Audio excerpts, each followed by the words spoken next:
యెహోషువ గ్రంథం 8వ అధ్యాయము 33వ వచనం.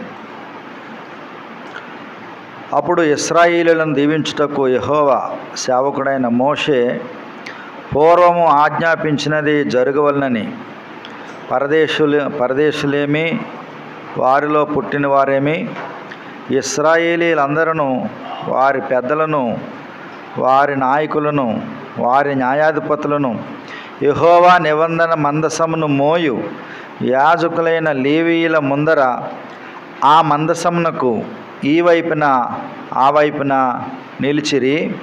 వారిలో సగం మంది గిరిజీము కొండ ఎదుటను సగం మంది యాబాలు కొండ ఎదుటను నిలువగా యెహోషువ ఆ ధర్మశాస్త్ర గ్రంథంలో వ్రాయబడిన వాటన్నిటినీ బట్టి ఆ ధర్మశాస్త్ర వాక్యములన్నిటినీ అనగా దాని దీవెన వచనమును దాని శాపవచనమును చదివి వినిపించెను.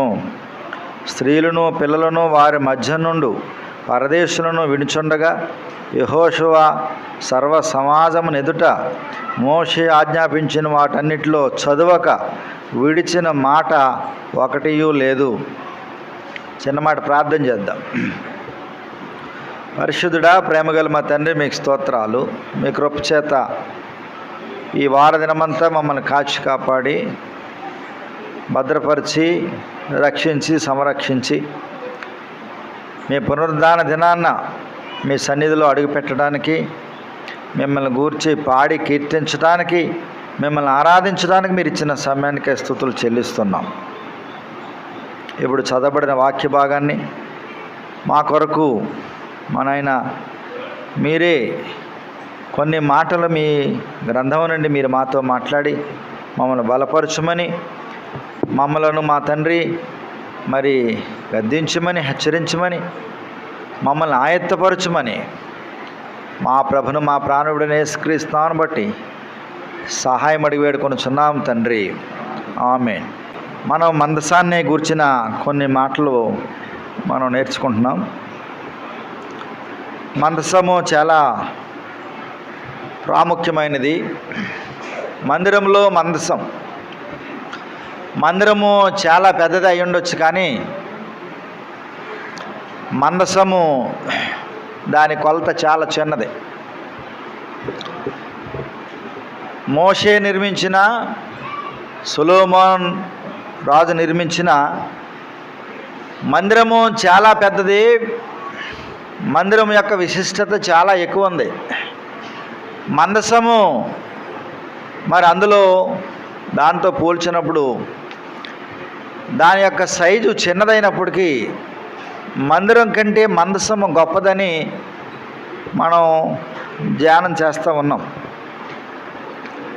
ఇశ్రాయేలు ప్రజలను 40 సంవత్సరాలు అరణ్యంలో వారు ఏ దిక్కుకు వెళ్ళాలో తెలియనప్పుడు, వారికి ఏ దిక్కు తోచనప్పుడు ఇశ్రాయేలుకు దిక్కుగా, వారికి ఒక దిక్సూచిగా ఆ మందసము వారిని నడిపించింది. 40 సంవత్సరాలు వారు ఎరుగని మార్గంలో, వారు వెళ్ళని త్రోవలో, వారికి తెలియని ప్రదేశాల్లో వారిని ఆ మందసము తోడుగా ఉండి మరి వారిని తీసుకుని వెళ్ళింది. కాబట్టి మందసము చాలా ప్రాముఖ్యమైనది. మందసం అంటే ఒక పెట్టె. ఈ టేబుల్ ఎంత ఉంటుందో అంత ఉంటుంది అంతే. దాని హైటు, దాని కొలతలన్నీ ఇంచుమించుగా అంతే, ఒక పెట్టె. కానీ ఆ పెట్టెలో దేవుని వ్రాత కలిగిన, దేవుని స్వహస్తాలతో రాయబడినటువంటి శాసనములు ఉన్నాయి. దేవుని వాక్యం ఉంది. అలాగే వాక్యమై ఉన్న దేవుడు ఉన్నాడు. అక్కడి నుంచి మాట్లాడతాడు దేవుడు. అది ప్రాముఖ్యత. మందిరం చాలా ఉండొచ్చు, మందిరం చాలా పెద్దదై ఉండొచ్చు, మందిరం చాలా గొప్పదై ఉండొచ్చు, మందిరము చాలా ఆసక్తికరంగా ఉండొచ్చు, మందిరము చాలా జనరంజకంగా కూడా ఉండొచ్చు, జనాల్ని ఆనందింపజేసేదిగా ఉండవచ్చు. శిష్యులు అన్నారు, ప్రభువా ఈ దేవాలయం చూడు, ఈ దేవాలయం ఎలా ఉందో, ఆ పువ్వులు చూడు, ఆ లతలు చూడు, ఈ కట్టడం ఎంత గొప్పదిగా ఉందో చూడమన్నాడు. కానీ దేవుడు ఏమన్నాడంటే ఆ మందిరం కంటే గొప్పవాడు మీతో మాట్లాడుతున్నాడు అన్నాడు. కాబట్టి మందిరంలో ఏమీ లేదు, కానీ మందిరంలో ఉన్న మందసంలో ఉంది గొప్పతనం. అది ఎందుచేతనంటే మందసం నుండి దేవుడు మనుషులతో మాట్లాడేవాడు. మనుషులకు అందుబాటులో లేని దేవుడు మనుషులు మధ్యకొచ్చి నివసించడం మొదలుపెట్టాడు. మనుషులతో మాట్లాడని దేవుడు ఈవేళ మనుషులతో ఆయన మాట్లాడుతూ ఉన్నాడు. కాబట్టి మందసము చాలా ప్రాముఖ్యము మందిరం కంటే. మందిరం గొప్పదే, మందిరము చాలా విశిష్టత కలిగిందే, కానీ మందిరం కంటే మందిరంలో ఉన్న మందసము మరి గొప్పది, మరి గొప్పది. కాబట్టి ఇశ్రాయేలు ప్రజలు 40 సంవత్సరాలు వెళ్ళేటప్పుడు వాళ్ళు ఒక ధైర్యాన్ని కలిగి ఉండేవారు, వారు ఒక ఆదరణ కలిగి ఉండేవారు, ఒక బలాన్ని కలిగి ఉండేవారు. ఆ మందసము వారితో ఉంటే.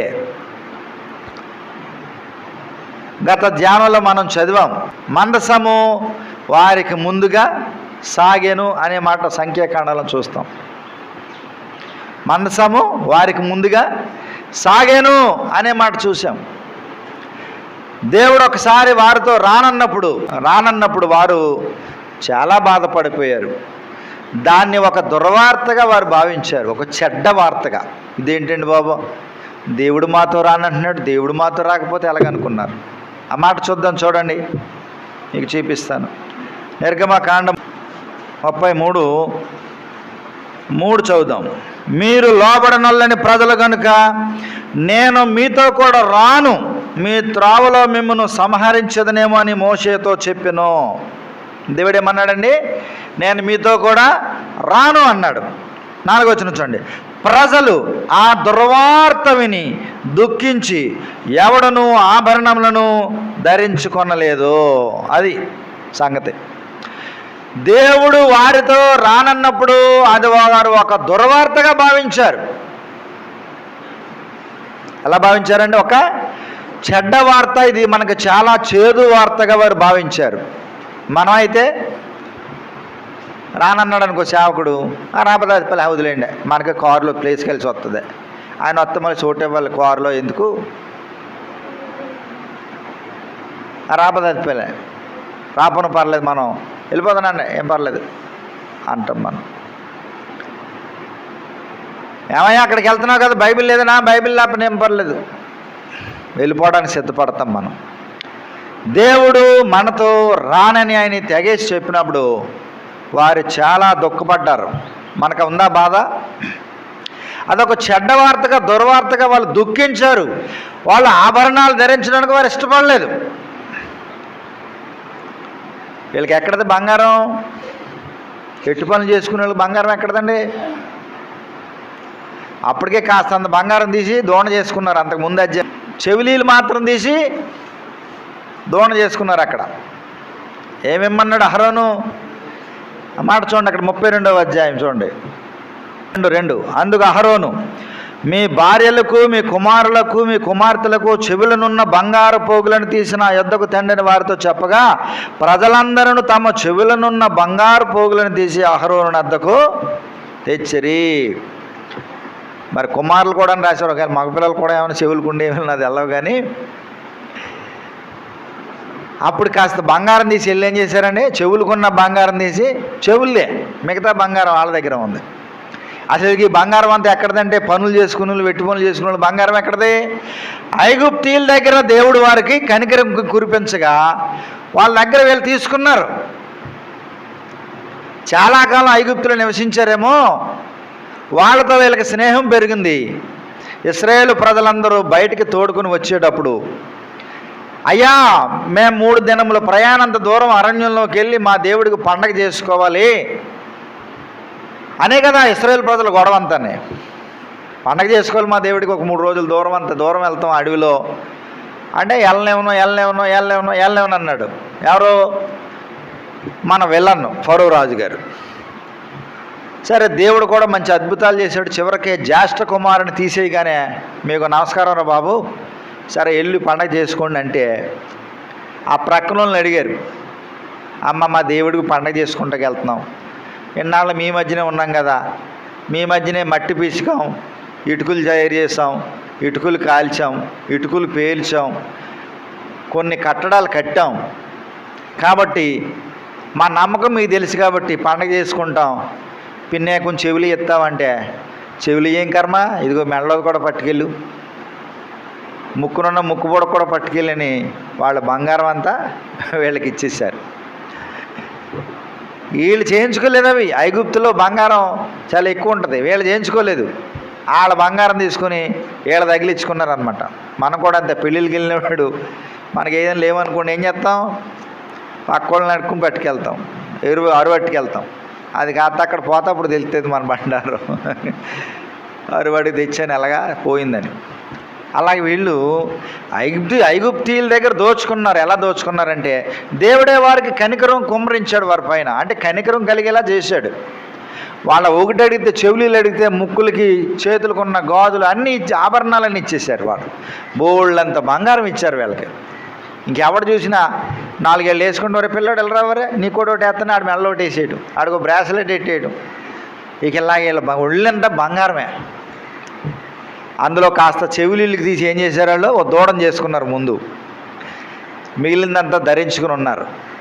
అయితే దేవుడు అన్నాడు నేను మీతో రానన్నాడు, అంతే. రానందడికి వీళ్ళకి అప్పుడు అది చాలా చెడ్డ వార్తగా దుర్వార్తగా వాళ్ళకి అనిపించి ఆ కొండ దగ్గర వాళ్ళు ఏం చేశారంటే, అయ్యా మీరు రాకపోతే మేము ఎలా వెళ్తాము, మీరు రానంటే మాకేం బాగోలేదు, మా మనసు బాగోలేదని వాళ్ళకున్న ఆభరణాలని తీశారంట. ఆ ప్రక్కనే మోషే మరొక శ్రేష్టమైన మాట అంటాడు చూడండి, 33:15. మోషే నీ సన్నిధి రాని ఎడల ఎక్కడ నుండి మమ్మల్ని తోడుకొని పోకము. చూసారా, ప్రభువా నువ్వు మాతో రాకపోతే, నీ సన్నిధి రాకపోతే మేము కూడా వెళ్ళడానికి ఇష్టపడం అని మోషే కూడా చాలా బాధను వ్యక్తం చేశాడు. కాబట్టి ఆ మందసము వారితో వెళ్ళినప్పుడు వారితో వారి మధ్యలో దేవుడు ఉన్నాడని వారు భావించేవారు. మీకు అందుకనే 3 మాటలు చూపిస్తున్నాను. ఒకటి, సంఖ్యాకాండంలో మందసము వారికి ముందుగా సాగెను. మరొక మాట చూద్దాం చూడండి, యెహోషువ గ్రంథం చదివాం కదా, అక్కడ 6వ అధ్యాయం చూడండి, 8వ వచనం చదువుదాం.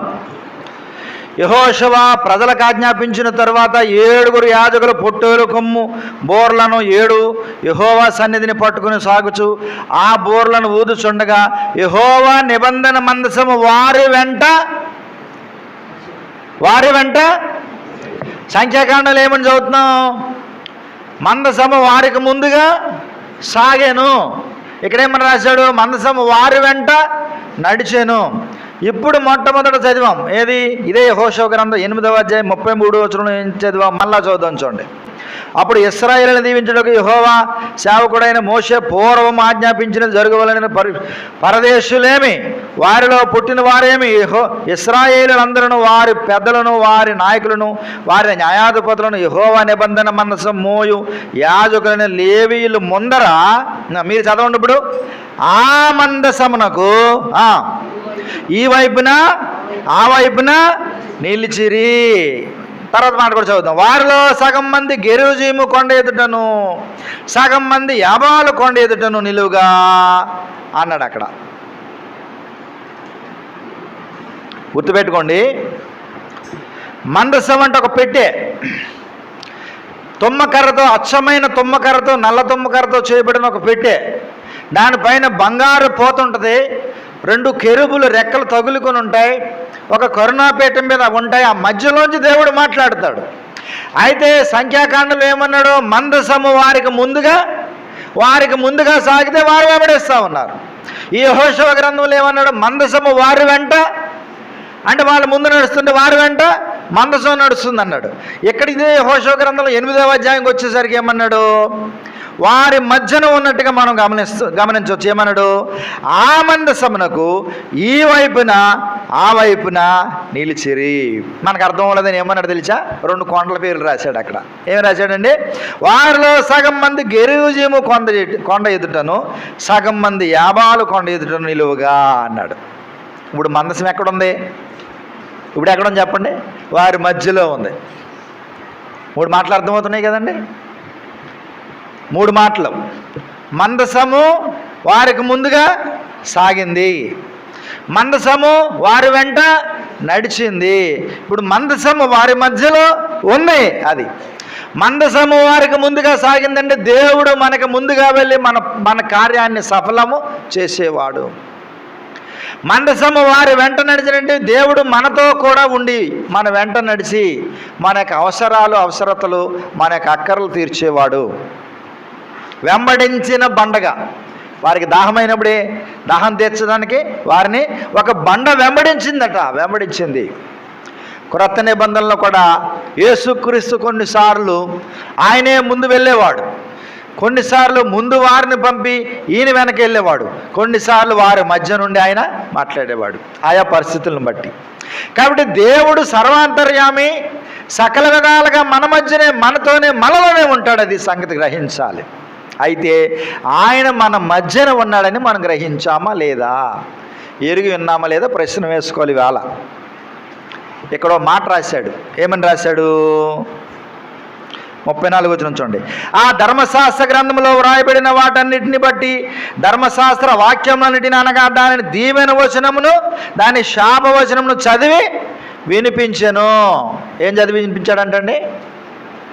ధర్మశాస్త్రం ఉన్న దీవుల్లో చదివాడు, శాపాల్లో చదివాడు. దీవుల్లో ఒకటే చదివి ఆయన ముగించలేదు, ఆశీర్వాదాలు ఒకటే కుమ్మరించి ఆయన ముగించలేదు.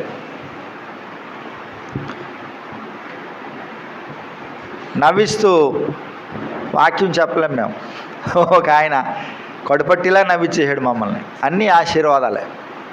అయితే హెచ్చరికలు కూడా ఉండాలి. వాక్యంలో హెచ్చరికలు కూడా ఉండాలి. దీవెన వచనమే కాదు, శాప వచనం ఏముంది అది కూడా చెప్పాలా.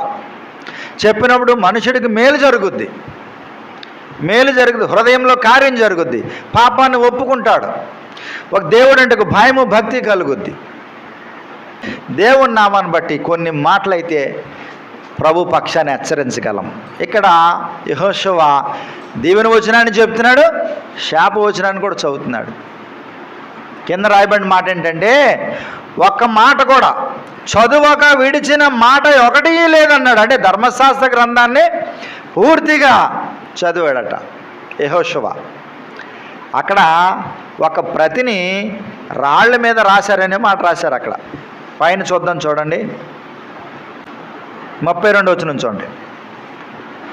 మోషే ఇశ్రాయేలుకు రాసి ఇచ్చిన ధర్మశాస్త్ర గ్రంథమును ఒక ప్రతిని అతడు అక్కడ రాళ్ల మీద వ్రాయించెను. ఏమండి, మరి శాస్త్రజ్ఞులు పట్టుకుంటే దొరుకుతుందేమో ఇప్పటికీ. ఆర్కియాలజిస్టులు ఉంటారు కదా, పురావస్తు శాస్త్రవేత్తలు ఉంటారు, వాళ్ళు నెతికితే మరి ధర్మశాస్త్రం పూర్తిగా అక్కడ దొరుకుద్ది అవసరం అయితే. అక్కడ రాళ్ళ మీద యెహోషువ ఏం చేయించాడండి? ఒక ప్రతిని, అంటే నకలు, జిరాక్స్ అంటాం కదా మనం. ధర్మశాస్త్ర గ్రంథం వీళ్ళ దగ్గర ఉంది, ప్రజలందరికీ తెలియని ఆ రాళ్ళ మీద ఏం చేశాడంటండి యెహోషువ? ఆ రాళ్ళ మీద చెక్కించాడు. పేపర్ అయితే సిరిగిపోద్ది, రాళ్ళ మీద చెక్కింది శిలాశాసనం అంటారు కదా. దేవుని చిత్తం మీద అది ఇప్పటికీ ఉండొచ్చు. ఎందుకని ప్రజలు తెలుసుకోవాలి, రాబోయే తరం వారు తెలుసుకోవాలి, ఏమో ఎలా ఉంటుందని ఆయన ఒక రాళ్ళ మీద చెక్కించాడు. ధర్మశాస్త్రాన్ని అంతా చెక్కించి అది చెప్పడం మొదలుపెట్టి అందులో ఒక్క మాట కూడా చెప్పకుండా విడిచిపెట్టలేదు. దేవుని ధర్మశాస్త్రం మన మధ్యన ఉన్నప్పుడు ఆ మాటలన్నీ చెప్పగలగాలి. దీవెన వచనం చెప్పాలి, శాపవచనం చెప్పాలి, ఆశీర్వాదం గురించి చెప్పాలి, హెచ్చరిక కూడా చెప్పాలి, మనుషుడికి మేలు జరుగుద్ది. కాబట్టి ఇక్కడ ఆ మందసానికి ఆ వైపున ఈ వైపున వారు ఉన్నారు. ఆ కొండ మీద సగం మంది, ఈ కొండ మీద సగం మంది ఉన్నారండి. దాని అర్థమైంది తెలుసా? మందసము వారి మధ్యలో ఉంది అనగా దేవుడు మన మధ్యన ఉన్నాడు. ఎంతో జాగ్రత్తగా ఉండాలి. దేవుడు మన మధ్యన ఉన్నప్పుడు ఆశీర్వాదం ఉంటుంది, శాపం కూడా ఉంటుంది. అంటే జాగ్రత్తగా ఉంటే ఆశీర్వాదం ఉంటుంది, అజాగ్రత్తగా ఉంటే శాపం కూడా ఉంటుంది. ఎబ్రీలు రాసిన పత్రికలు చదువుతాం మనం. దేవుని యొద్దకు వచ్చేవాడు ఆయన ఉన్నాడనియు అన్నాడు. అది ఇక్కడ మనం దేవుని దగ్గరికి వచ్చామనుకోండి, మనకి ఏమి నమ్మకం కలగాలి? దేవుడు ఉన్నాడనే నమ్మకం ఉండాలి, భయం ఉండాలి, జాగ్రత్త ఉండాలి మనకి. కానీ దేవుడు లేడని మనం అనుకోకూడదు. దేవుడు మన మధ్యన ఉన్నాడని నమ్మాలండి, నమ్మాలి. దేవుడు ఉన్నాడని నమ్మితే ఆయన మనం ఏం చేయాలి? భయం కలిగి ఉండాలి, జాగ్రత్త కలిగి ఉండాలి, జాగ్రత్త కలిగి ఉండాలి. ఈ భయం ఈనాడు క్రైస్తవులకు లేదు, అన్యులకు ఉంటుంది. ఎవరికి ఉంటుందండి? అన్యులకు ఉంటుంది తప్ప క్రైస్తవులు అనబడిన వారికి భయం లేదు, భక్తి లేదు, ఆరాధన లేదు, సరైన ఆరాధన లేదు. ఒక రకంగా చెప్పాలంటే జ్ఞాపకం చేశాను మీకు, సమూయేలు మొదటి గ్రంథంలో ఫిలిష్తీయులకి మన ఇశ్రాయేలు ప్రజలకి యుద్ధం జరిగింది. యుద్ధం ఎవడు పెట్టాడు? ముందు మనోళ్ళే మొదలెట్టారు. యుద్ధం ఎవరు మొదలెట్టారండి? పని పాటలాగా రండ్రా వాళ్ళ మీద దెబ్బలాడికి వెళ్దామన్నారు. తీరా వెళ్ళాక ఓడిపోయారు. ఓడిపోతే చేసేది ఏం లేక, మరి ఇలా ఓడిపోయేమేంటి, మనం ఇలా ఓడిపోయేమేంటి, ఇలా కదని చెప్పేసి ఓ పని చేద్దాం, షిలోహలో దేవుని మందిరంలో దేవుని మందసం ఉంది కదా, అది పట్టు వీళ్ళ మధ్యలోనికి తెచ్చేశారు. చూద్దాం, చూడండి రండి. సమూయేలు మొదటి గ్రంథం 4వ అధ్యాయం 4వ వచనం. కాబట్టి జనులు షిలోహునకు కొందరును పంపి అక్కడ నుండి కెరూబుల మధ్య ఆసీనుడయ్యుండు సైన్యములకు అధిపతి యెహోవా నిబంధన మందసమును తెప్పించిరి. ఏం తెప్పించారు? ఏమండి? మందసాన్ని తెప్పించారు. అంటే వీళ్ళ ధైర్యం ఏంటి? మందసం మా మధ్యలో ఉంటే దేవుడు మా మధ్యన ఉన్నట్టే. ఎందుకని? 3వ అధ్యాయంలో చెప్పాడు యెహోషువ. ఏం చెప్పాడు? ఎక్కడ? యెహోషువ గ్రంథంలో చెప్పాడు 3వ అధ్యాయంలో, ఆయన మీ మధ్యన ఉన్నాడనియు అనే మాట చెప్పాడు అక్కడ. చూద్దాం, అది చూసి ఇక్కడికి వద్దాం, మనకు బాగా బలంగా ఉంటుంది. చూడండి, యెహోషువ గ్రంథం 3వ అధ్యాయము 10వ వచనం. సర్వలోకనాథుని నిబంధన మందసం మీకు ముందుగా యోర్దాను దాటబోచున్నది గనుక 11వ వచనం చూడండి, జీవము గల దేవుడు మీ మధ్యన ఉన్నాడనియు. ఏమన్నాడండి ఇక్కడ? జీవము గల దేవుడు మీ మధ్యన ఉన్నాడు. అక్కడ కూడా మీకు మాట దొరుకుద్ది వెనకాల. జీవము గల దేవుడు మన దేవుడు మన మధ్యన ఉన్నాడనే సత్యాన్ని గ్రహించాలి. అయితే వీళ్ళ కూడా ఆశ ఏంటంటే, ఒరేయ్ ఫిలిష్తీయుల ముందు మనం ఎందుకని ఓడిపోయాం, మనోళ్ళు ఎందుకని చనిపోయారు ఎంతమంది, అసలు కారణం ఏమై ఉంటుంది? అసలు కారణం ఏంటంటే, ఓ పెద్దగారులు వేసాడు, ఒరే ఒకవేళ మందసమేమో మందిరంలో ఉండిపోయిందిరా, ఒకవేళ మందసం మన మధ్యకు వస్తే దేవుడు మన మధ్యన ఉన్నాడని యెహోషువ గారు చెప్పాడు కదా, కాబట్టి పని చేద్దాం, మందసం మధ్యలోకి తెచ్చేద్దాం, యుద్ధంలోకి మన మధ్యలోకి తెచ్చి మందసాన్ని తీసుకొచ్చేసారు. ఎక్కడి నుంచి తీసుకొచ్చారు వాళ్ళు? అతి పరిశుద్ధ స్థలములో మందిరములో ఉండవలసిన మందసాన్ని అపరిశుద్ధుల మధ్యకు మందసాన్ని వారు తీసుకొచ్చేసారు అంతే. చూడండి 4వ వచనం మళ్ళా చదువుదాం. కాబట్టి జనులు షిలోహునకు కొందరును పంపి అక్కడ నుండి కెరూబుల మధ్య ఆసీనుడైండు సైన్యములకు అధిపతి యెహోవా నిబంధన మందసం తెప్పించిరి. ఏలి యొక్క 2 కుమారుని హోప్నియు ఫీనెహాసు ఉండిరి. యెహోవా నిబంధన మందసం దండులోనికి రాగా ఇశ్రాయేలీయులందరూ భూమి ప్రతిధ్వనించినంతగా గొప్ప కేకలో, అంతే వీళ్ళకి మనోళ్ళకి బలం వచ్చేసింది. మనోళ్ళకి బలం వచ్చేసింది. ఒక కొట్లాట జరుగుతుంది, అవతల వాళ్ళు చాలా బలంగా ఉన్నారు, మనమేం జడుతూ ఉన్నాం. ఈలోగా మన మధ్యలోకి ఒక బలమైన ఒకడు వచ్చాడు అనుకోని మనోడు, మనకి ఎలాగుంటుంది? ఏనంటారు, మనోడు వచ్చేసాడు, మనం ఒక అడుగు ముందుకేద్దాం. మన ఇంటి వాళ్ళకి పక్క వాళ్ళకి దెబ్బలాట జరిగింది, మన ఇంట్లో మన పక్షాన్ని పోరాడవలసిన ఆవిడ లేదు, ఎక్కడికో వెళ్ళింది ఊళ్ళోకి, వచ్చిందంటే చేతులటికి దులిపేద్ది. ఆవిడ వచ్చిందనుకోండి, ఇప్పుడు ఎలాగుంటుంది వీళ్ళకి? మన పక్షాన్నే దెబ్బలాడగలిగింది ఈవిడ ఉంది కాబట్టి వీళ్ళకి ధైర్యం అనమాట. ఎప్పుడైతే మందసం వారి మధ్యలోకి వచ్చిందో వీళ్ళకి ధైర్యం వచ్చేసి గొప్ప కేకలు వేశారట. 6వ వచనం. ఫిలిష్తీయుల కేకలు విని హెబ్రీయుల దండులో ఈ గొప్ప కేకలతోని ఏమని అడిగి యెహోవా నిబంధన మందసం దండులోనికి వచ్చినని తెలుసుకొని జడిసి దేవుడు దండులోనికి వచ్చినని అనుకొని అయ్యో మనకు శ్రమ, ఇంతకు మునుపు వారు ఎలాగ సంభ్రమింపలేదు. అయ్యయ్యో మహాశూరుడగు ఈ దేవుని చేతిలో నుండి మనలను ఎవరు విడిపింపగలరు? అరణ్యమందు అనేకమైన తెగుళ్ళ చేత ఐగుప్తీయులను హతం చేసిన దేవుడు ఈయనే కదా. అది ఇప్పుడు దేవుడు గొప్పోడని ఎవరు గుర్తిస్తున్నారు చెప్పండి? అన్యులైన ఫిలిష్తీయులు గుర్తిస్తున్నారు. ఏమని గుర్తిస్తున్నారు? ఈయనే కదా. అసలు ఈయన మధ్యలోకి వచ్చాడంటే అయ్యో అన్నాడు ఒకడు, అయ్యయ్యో అని నెత్తినోరు కొట్టుకున్నాడు ఒకడు. మనకు శ్రమ, మనకు బాధ. ఎన్ని చేతనంటే ఈయన మహాశూరుడగు దేవుడు. మన దేవుడు ఎవరండి? ఈ మాట ఎవరు చెప్తున్నారు తెలుసా? ఫిలిష్తీయులు చెప్తున్నారు. మనం చెప్పుకుంటున్నామా? ఆ మాట చెప్తున్నామా? మా దేవుడు మహాశూరుడైన దేవుడు, బలవంతుడైన దేవుడు అని మనం చెప్తున్నామా? లేదు. ఒకవేళ చెప్పిన ఆ నమ్మిక మాత్రం లేదు. ఇంకేమన్నారు వాళ్ళు? మహాశూరుడకు దేవుడు అన్నారు. ఇంకేమన్నారు? ఈ దేవుని చేతిలో నుండి మనల్ని విడిపింపగలవాడెవడో. ఈయన చేతిలో పడ్డామంటే విడిపించుకోవడం మన వల్ల కాదు. ఇంకేమన్నారు చూడండి, అరణ్యమందు అనేకమైన తెగుళ్ళ చేత ఐగుప్తీయులను హతము చేసిన దేవుడు ఈయనే కదా. ఇంకేమన్నారండి?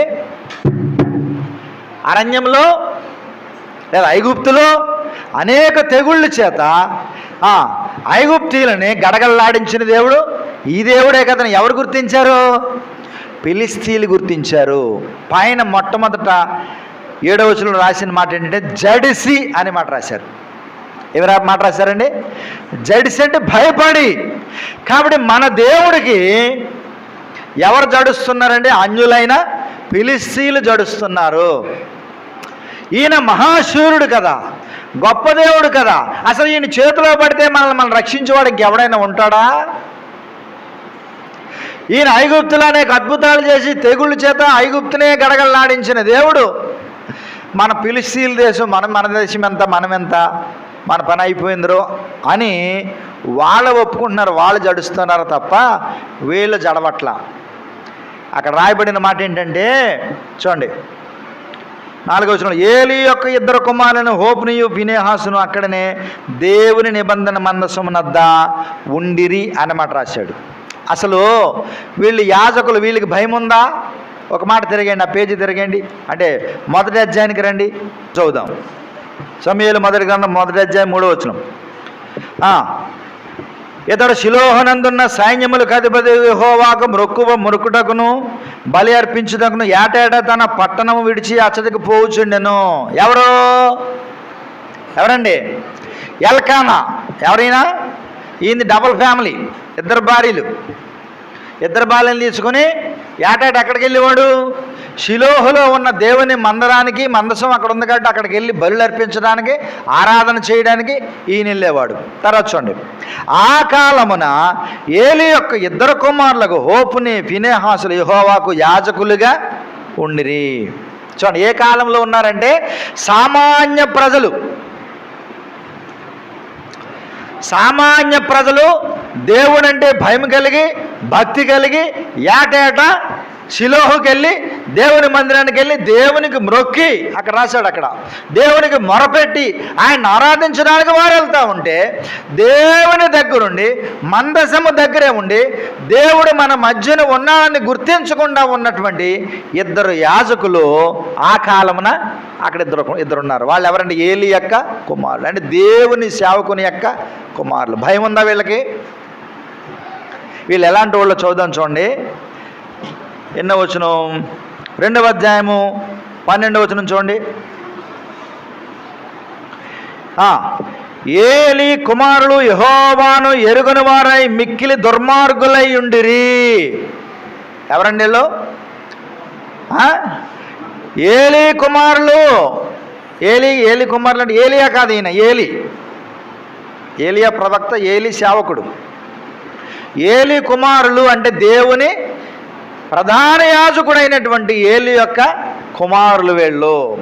ఏలీ కుమారులు వీళ్ళు యాజకత్వం చేస్తున్నారని 1వ అధ్యాయంలో రాశాడు. దేవుని మందిరం నుండి యాజకులుగా ఉన్నారు.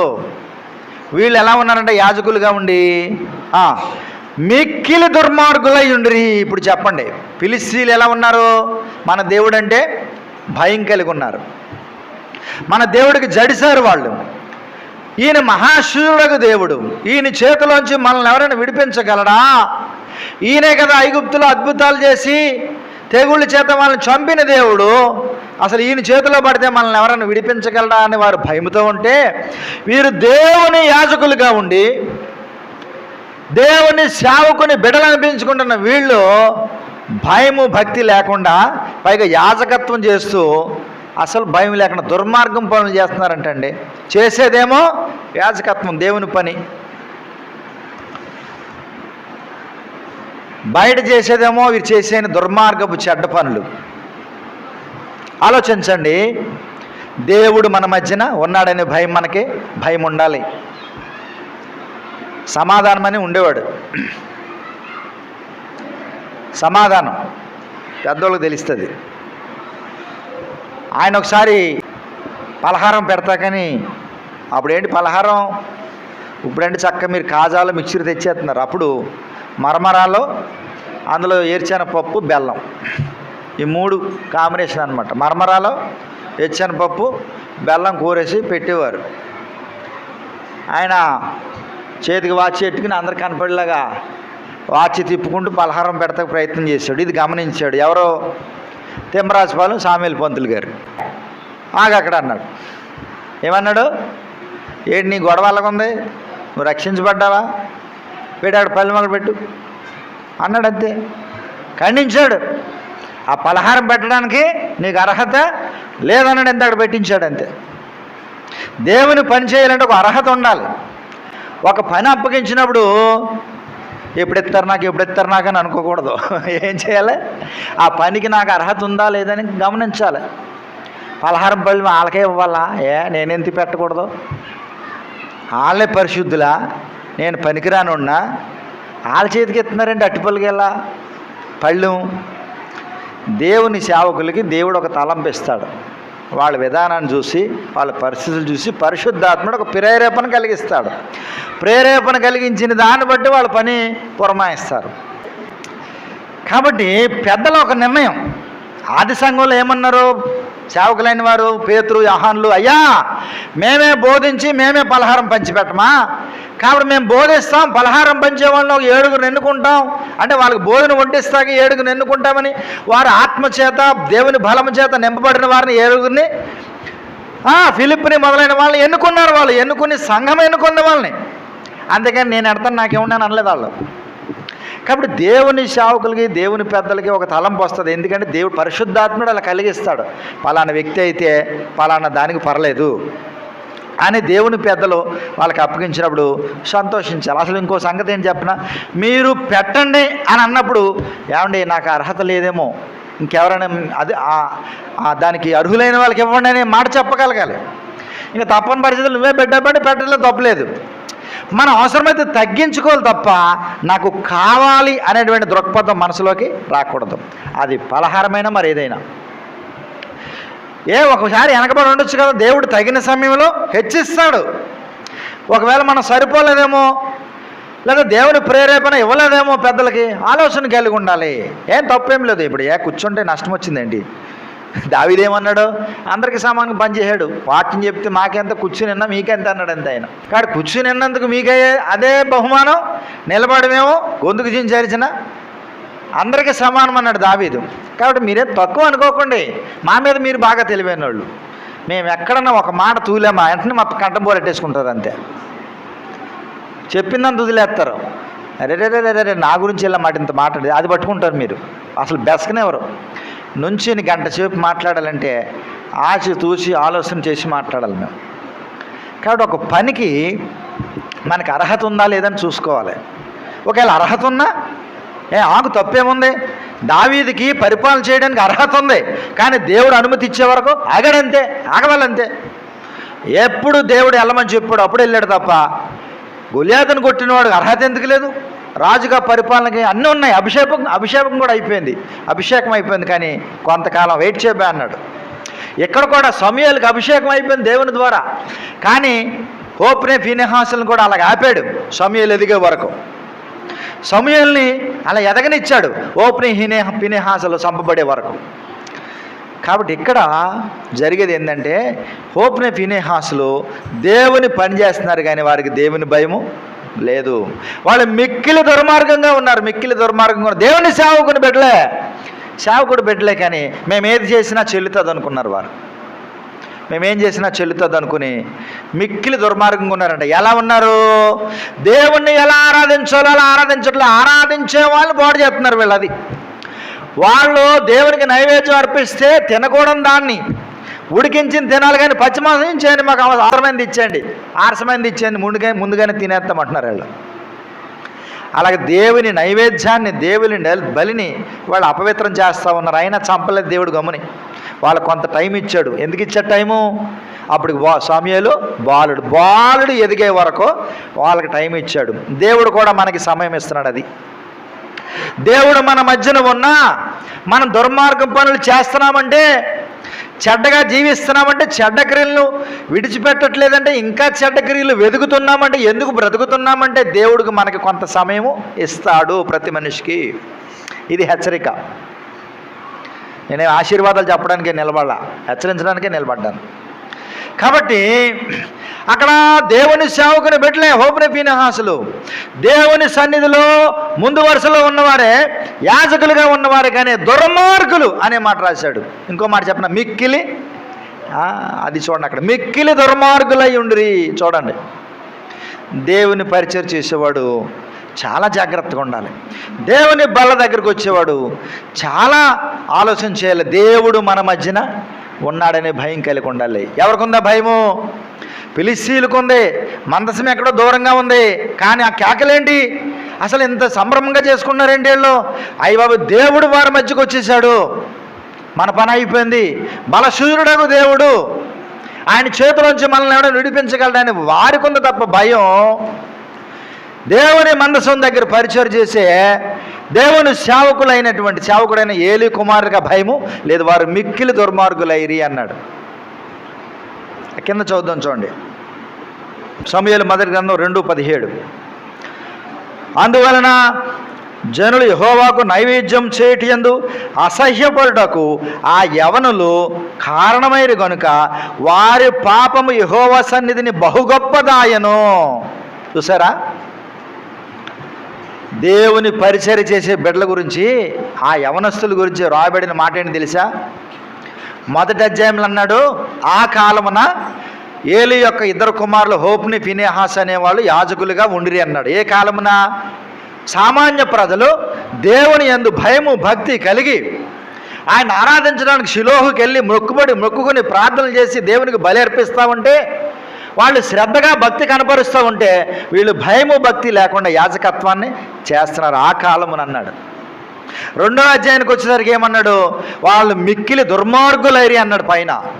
కిందకు వచ్చేటప్పటికి అన్నాడు, అందువలన జనులు యెహోవాకు నైవేద్యం చేయడందు అసహ్యపడుటకు ఆ యవనులు కారణమైరి కనుక వారి పాపము యెహోవా సన్నిధిని బహు గొప్పదాయను.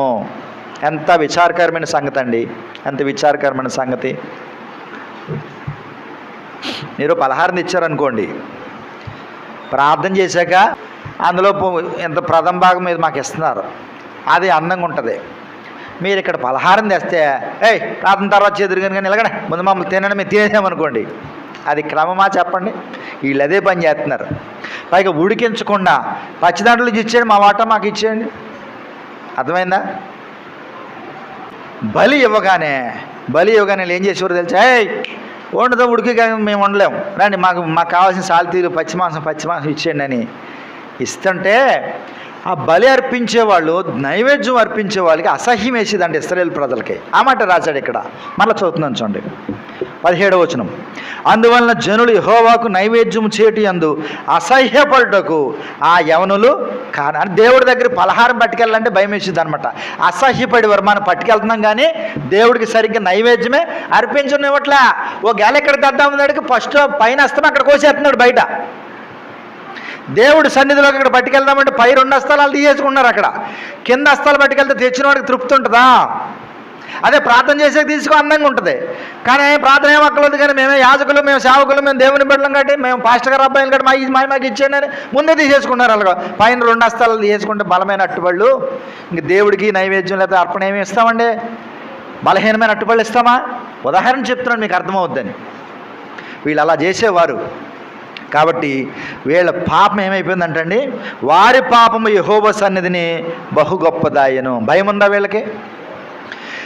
దేవుని మందస్సు ముందు మన మధ్యలో, దేవుడే మన మధ్యన నివసిస్తున్నాడు, మన మధ్యన ఉన్నాడు కాబట్టి అని వీళ్ళకి ఏమైనా భయం ఉందంటే అసలు భయము లేనే లేదు. వారు దుర్మార్గంగా, మిక్కిలి దుర్మార్గంగా జీవించారు. వారి పాపం బహు గొప్పదైపోయింది. కింద చదువుదాం చూడండి, 22వ వచనం. ఏలీ బహువృద్ధుడాయను, ఇశ్రాయేలుకు తన కుమారులు చేసిన కార్యములన్నీ వారు ప్రత్యక్షపు గుడారం యొక్క ద్వారము దగ్గరకు సేవ చేయుటకు వచ్చిన స్త్రీలతో వాళ్ళు పాడు పని చేస్తూ ఉంటే దేవుడు పిలిచి ఈ చెడ్డ కార్యం నాకు వినబడి అంటున్నాడు. అక్కడ తండ్రి, బాబా మీరు జాగ్రత్తగా ఉండనని హెచ్చరించాడు, కానీ వాళ్ళని సంపూర్ణంగా హెచ్చరించలేకపోయాడు. ఏమైందో చూడండి.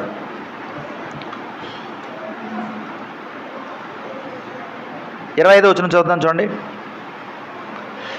నరుడికి నరుడు తప్పు చేసిన యెడల దేవుడు విమర్శ చేయను, కానీ ఎవరైనా యెహోవా విషయంలో పాపము చేసిన యెడల వాని కొరకు ఎవడ విజ్ఞాపన చేయును అనెను.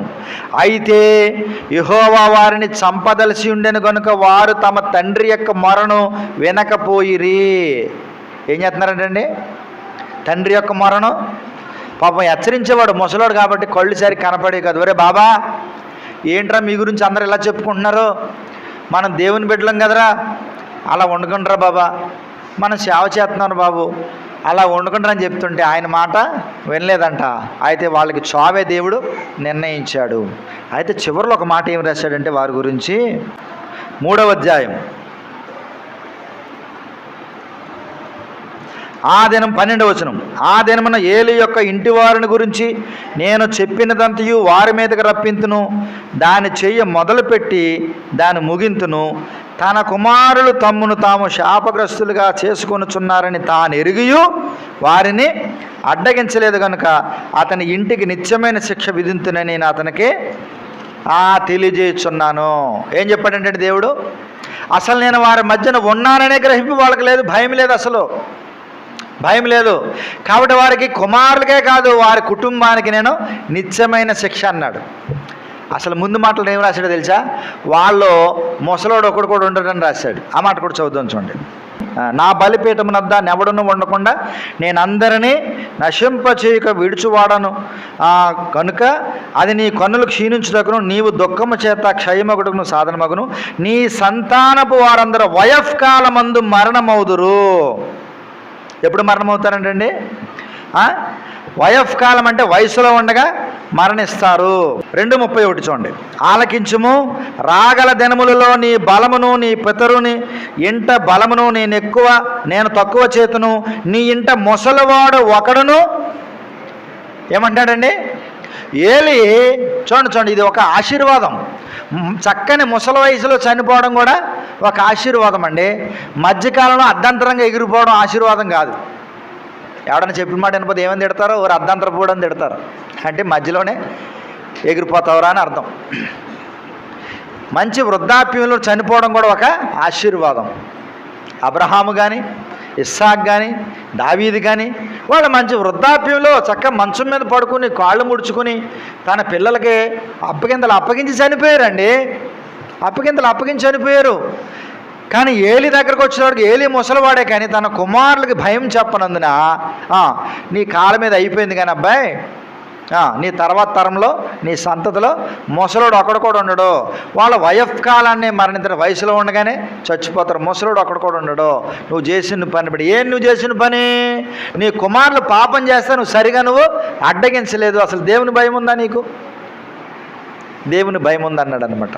కాబట్టి దేవుని మందసము మన మధ్యన ఉంటే, లేదా దేవుని మందసము వారి మధ్యన ఉన్నప్పుడు దేవుడు మా మధ్యన ఉన్నాడని వాళ్ళు జడిశారు. ఎవరు జడిశారు? అన్యులైన వారు జడిశారు తప్ప ఇశ్రాయేలు ప్రజలైన వారు, దేవుని యాజకులైన వారు జడవలేదు.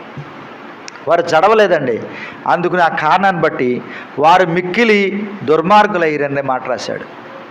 వారి పాపము చాలా గొప్పదైందని రాశాడు. చివరికి ఏం రాశాడంటే, ఇంక వాళ్ళని నేను సంహరిస్తాను, చంపుతాను, ఇంక వాడు ఎవడ ఉండటానికి వీల్లేదు, వాళ్ళ వయసులోనే వాళ్ళని చంపుతాను అన్నాడండి. కాబట్టి దేవుని భయము మనకు ఉండాలి. ఒక మాట. మరొక మాట చూద్దాం, చూడండి. లేవి కాండము 26వ అధ్యాయము 12వ వచనం చూడండి. నేను మీ మధ్యను నడిచెదను, మీకు దేవుడినై యుందురు, మీరు నాకు ప్రజలై యుందురు అన్నాడు. 26వ అధ్యాయం 1వ వచనం చూడండి.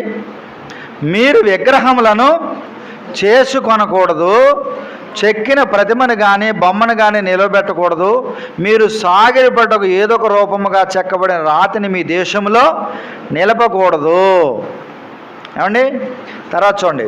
నేను మీ దేవుడినైన యెహోవాను, నేను నియమించిన విశ్రాంతి దినములను మీరు ఆచరింపవలెను, నా పరిశుద్ధ మందిరమును సన్మానింపవలెను, నేను యెహోవాను.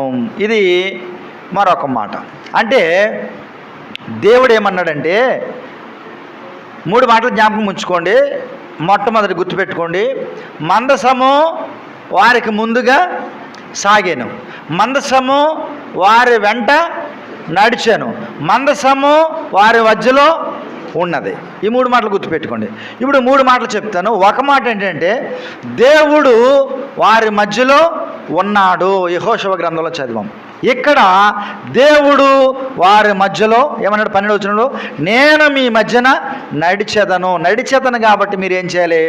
మీ మధ్యలో నడుస్తాను కాబట్టి మీరు విగ్రహాలని చేసుకోకూడదు అన్నాడు.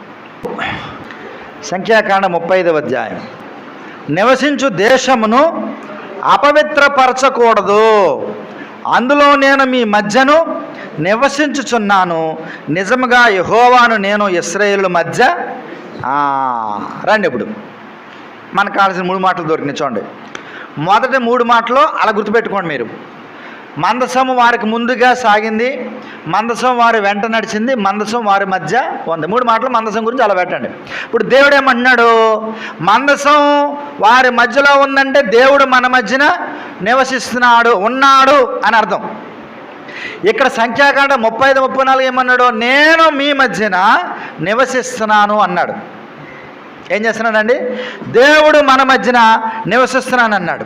ఇందాక చదివిన లేవీ కాండంలో ఏమన్నాడు? నేను మీ మధ్యన నడుస్తున్నాను అన్నాడు. ఇక్కడ మీ మధ్యన నేను నివసిస్తున్నాను కాబట్టి మీ దేశాన్ని మీరు అపవిత్రము చేయకూడదు.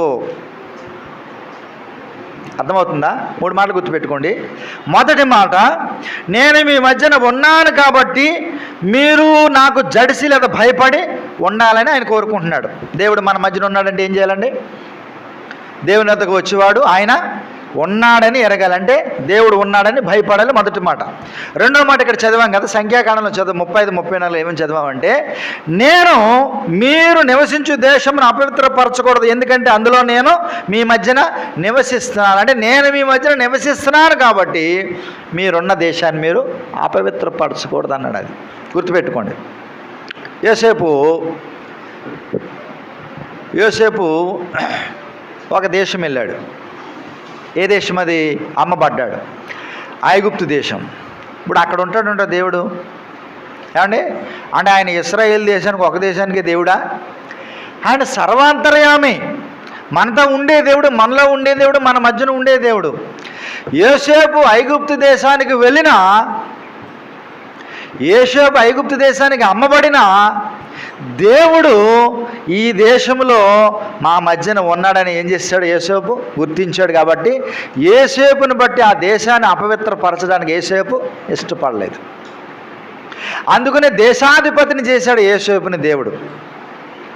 ఇప్పుడు ఆఫర్ వచ్చింది ఆయనకి. ఏమంటే ఒంటరిగా ఉన్నాడు. పోతీఫరు భార్య అతని పైన కొన్నేసి యవనస్తుడైన ఇతని మీద ఆమె ఆశపడినప్పుడు, అతను కనుక ఆశపడి ఉంటే, ఇక్కడ దేవుళ్ళే మా మధ్యలో అనుకుని ఉంటే కనుక అతన్ని బట్టి ఆ దేశం ఏమైపోయేది? అపవిత్రపరచబడేది. అతను అపవిత్రపరచబడేవాడు, అతన్ని బట్టి ఆ దేశం అపవిత్రపరచబడేది. ఎందుచేతను ఒకని పాపాన్ని బట్టి కూడా దేశము కీడుకు లోనవుతుంది. ఒక్కొక్కసారి దావీదు చేసిన పాపాన్ని బట్టి ఇశ్రాయేలు దేశం మీదకి దేవుడు కరువు రప్పించాడు. సౌలు చేసిన తప్పును బట్టి ఇశ్రాయేలు దేశం మీదకి కరువు రప్పించాడు. దావీదు చేసిన పాపాన్ని బట్టి దేశం మీదకి దేవుడు తెగులు రప్పించాడు. ఒకసారి సౌలు కుటుంబం చేసిన తప్పిదాలను బట్టి దేశం మీదకి ఆయన మరల కీడు రప్పించాడు. కాబట్టి ఒకడు చేసిన పాపాన్ని బట్టి కూడా దేశం మీదకి ఏమొస్తుంది? కీడు, శాపం వస్తుంది. కాబట్టి యోసేపు కనుక అక్కడ పొరపడి ఉంటే అది యోసేపుతోనే పోయేది కదా. అసలు చెయ్యిన తప్పుకే ఏం చేశాడు? ఈ హెబ్రీయుడు అయిన పడుచువాడు నన్ను ఇంత ఇబ్బంది పెట్టాడు అనగానే ఆ హెబ్రీ పదం ఎవరికి వర్తిస్తుంది? ఇశ్రాయేలు ప్రజలందరికీ వర్తిస్తుంది. ఒకరిని బట్టి. ఒక పద్యం ఏం చెప్పారు తెలుసా? కులములోన ఒకడు గుణవంతుడు ఉండిన కులము వెలయువా అని గుణము చేత అన్నారు. అంటే ఒక కులంలో ఒక గుణవంతుడు ఉంటే వాడిని బట్టి ఆ కులానికి అంతటికి మంచి పేరు వస్తుంది. అడవిలో అనేక అడవి చెట్ల మధ్యన ఒక గంధపు చెట్టు ఉంటే ఆ గంధపు చెట్టు బట్టి ఆ వాసన మిగతా చుట్టుపక్కల చెట్లన్నిటికీ ఆ వాసన వస్తుంది. ఒక దేశంలో ఒక మంచివాడు ఉంటే ఆ దేశానికి అంతటికి మంచి పేరు వస్తుంది. కాబట్టి దేవుడు ఏమంటున్నాడంటే, నేను మీ మధ్య నివాసం చేస్తున్నాను, మీరు మీ దేశంలో ఆ దేశాన్ని మీరు అపవిత్రం చేయకండి అన్నాడు. అంతే. యోసేపు తనను తాను కాపాడుకోవడమే కాదు, తన పవిత్రతను కాపాడుకోవడమే కాదు, కానీ ఐగుప్తు దేశాన్ని అంతా కూడా ఏం చేశాడు? అతను కాపాడగలిగాడు.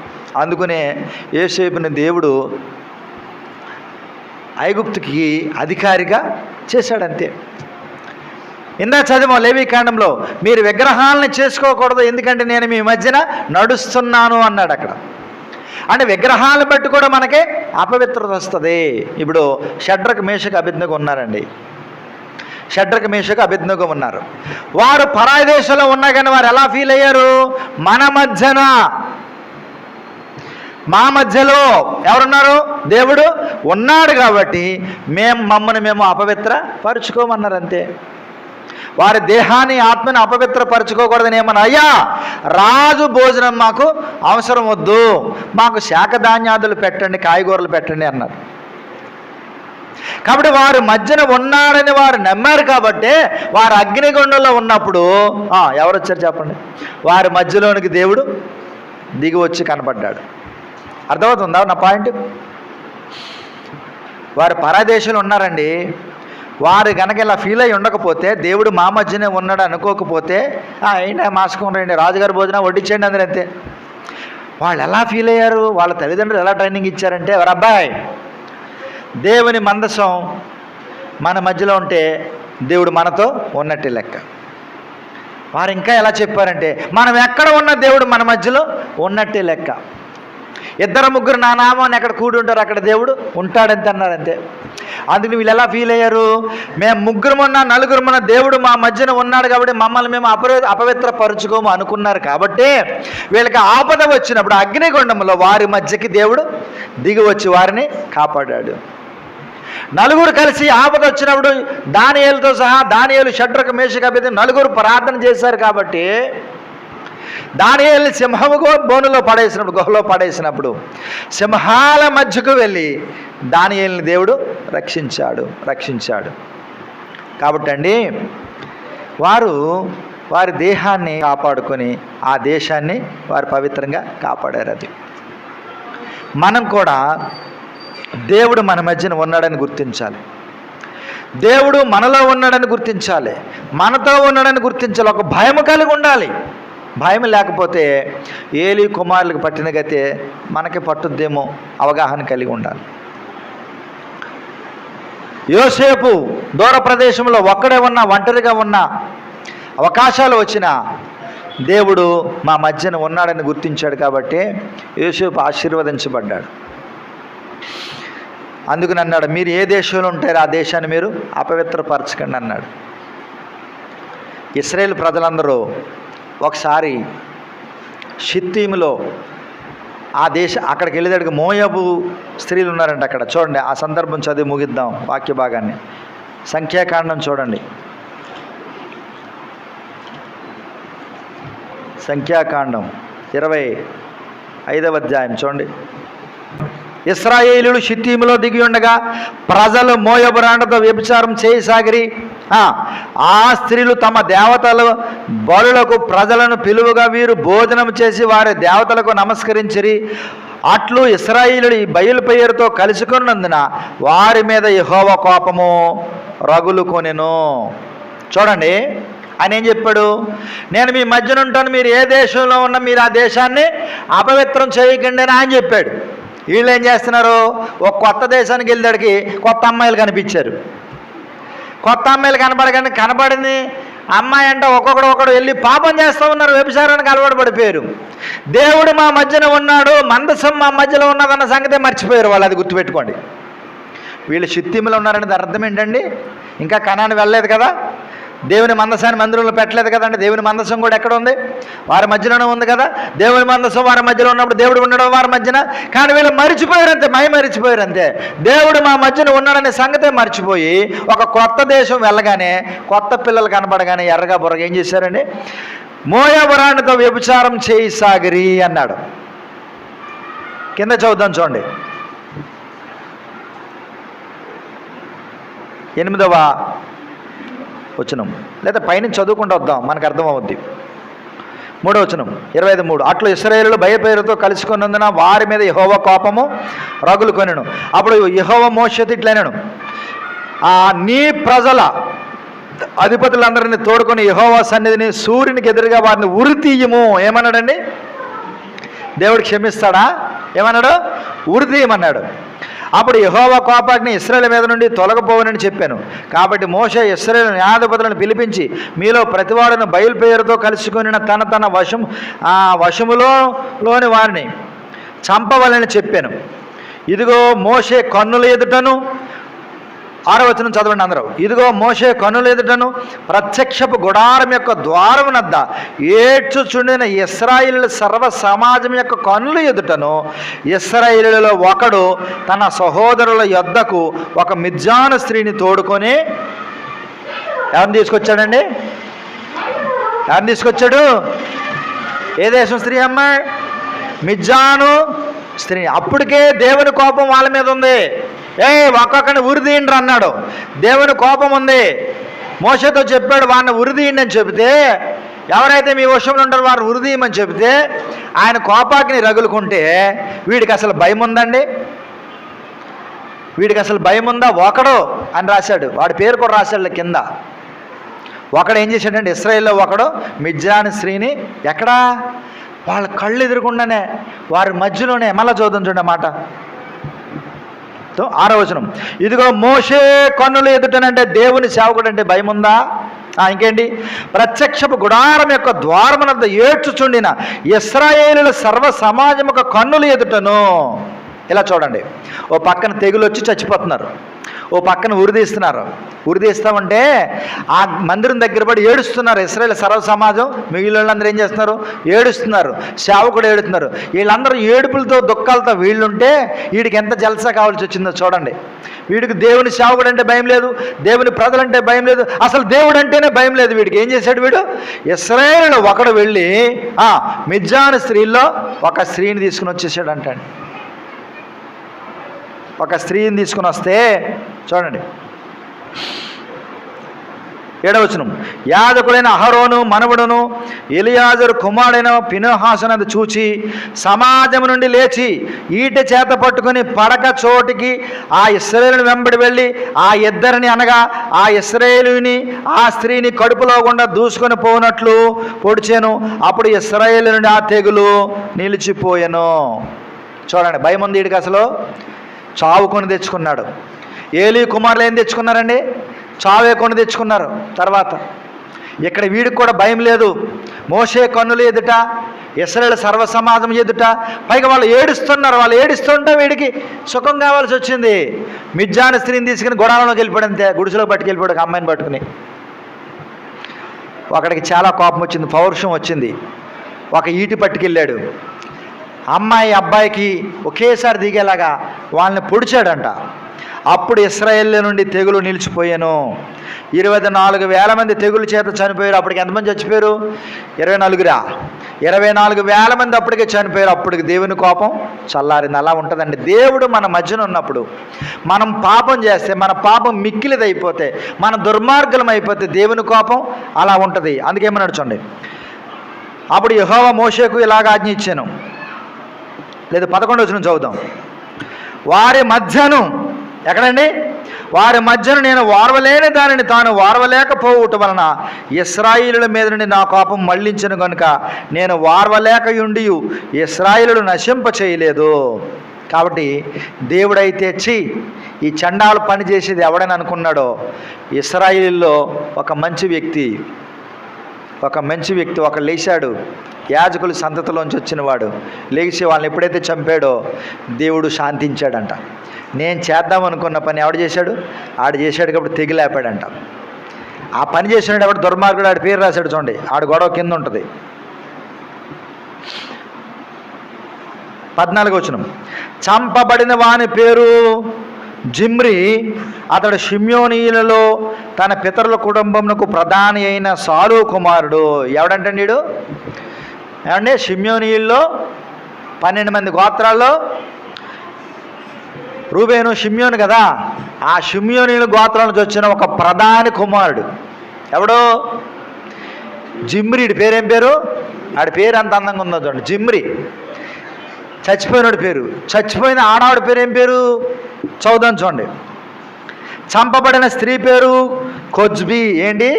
చంపబడిన స్త్రీ పేరు కొజ్బీ.